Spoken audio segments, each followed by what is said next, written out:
rugged desert of Death Valley, California is home to the highest temperature ever recorded on Earth. And at 282 feet below sea level, it's also the lowest point in North America. The unique landscapes of this area have attracted visitors for generations, and for over 75 years, one of the ways of getting here has been by airplane. There are 2 paved runways in Death Valley. Furnace Creek Airport was opened in 1954, and at minus 210 feet, it's the second lowest airport in the world. Stovepipe Wells, located about 20 miles to the northwest, was built in 1948 and sits at 25 feet above sea level. Over time, these airports have played an important role to this desolate area by not only providing access to general aviation aircraft, but also for flying in supplies and evacuating injured visitors. Unfortunately, for separate reasons, Death Valley is currently in danger of losing both of these airports. Keep watching to the end of the video to find out what you can do to help.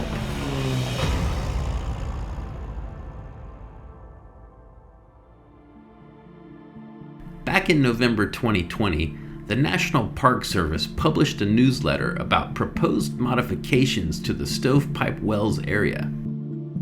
One of the proposals includes shutting down the airport and converting it into a night sky viewing area. Because of its isolated location, Death Valley has zero light pollution, so it's naturally a popular place for amateur astronomers to bring their telescopes. Park Service rationale is that sky viewing events sometimes attract crowds upwards of 250 people, and that the barely used runway could better serve as a place to set up their telescopes.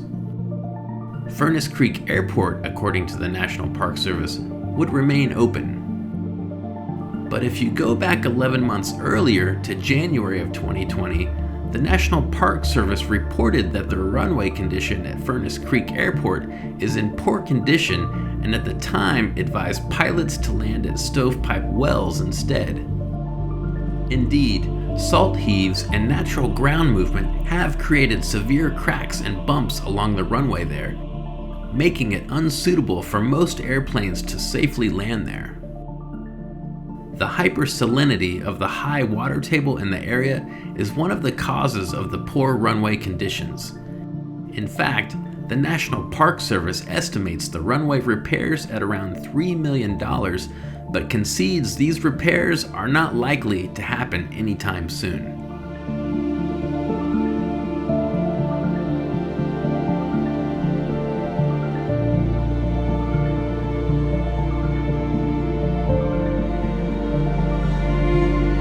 So it seems like a catch-22 if the National Park Service is intent on closing Stovepipe Wells Airport to create a night viewing area.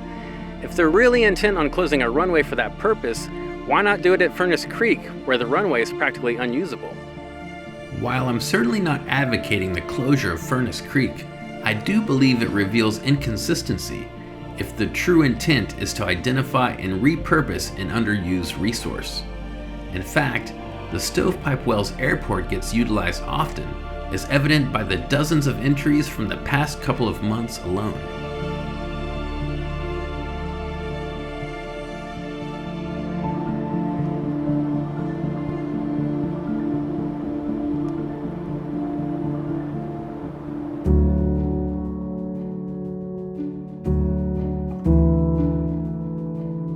The 3,260-foot-long Stovepipe Wells runway is a short walk from the village of Stovepipe Wells, which includes a hotel, restaurant, and general store.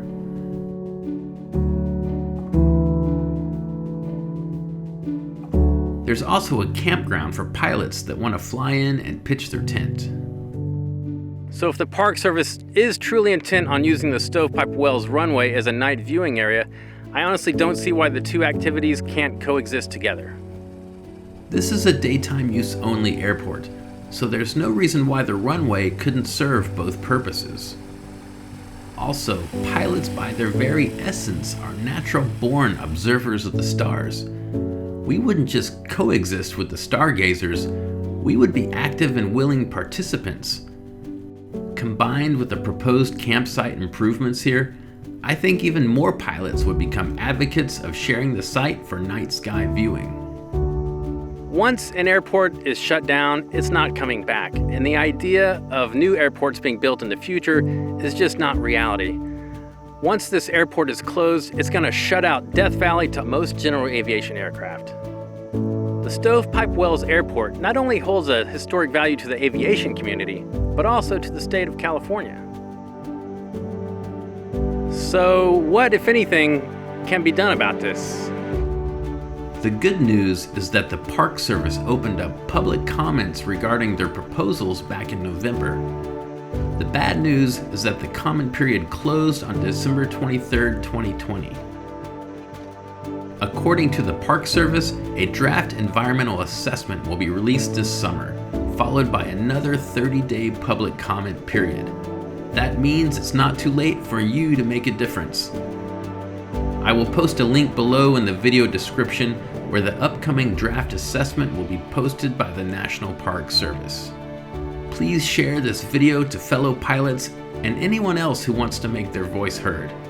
The key to success, I believe, is to respectfully share your opinion, but also display a willingness to compromise and coexist with the stargazing community.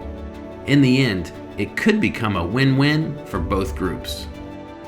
As pilots, we really need to get together to be more proactive to save our airports, or else they're going to be gone forever. And in the case of Stovepipe Wells Airport, hopefully it's not too late. Save Stovepipe.